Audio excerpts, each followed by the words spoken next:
रहमान या रहमान, साइदनी या रहमान, इशरह सदरी कुरआन, इमला कल्बी। বন্ধুরা দেখেন কাবা শরীফে হাজিরা যে কাবা শরীফ তওয়াফ করছে, কাবার তওয়াফ করার অবস্থায় ভিডিও দেখেন কত সুন্দর লাগছে। বন্ধুরা দেখেন, ইয়া আল্লাহ ইয়া আল্লাহ,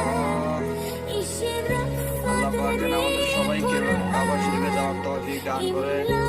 সকলে দোয়া, একজন আরেকজনের জন্য দোয়া করবেন। আল্লাহ যেন আমাকেও নিয়ে যায়, তার জন্য সবার কাছে দোয়া চাচ্ছি।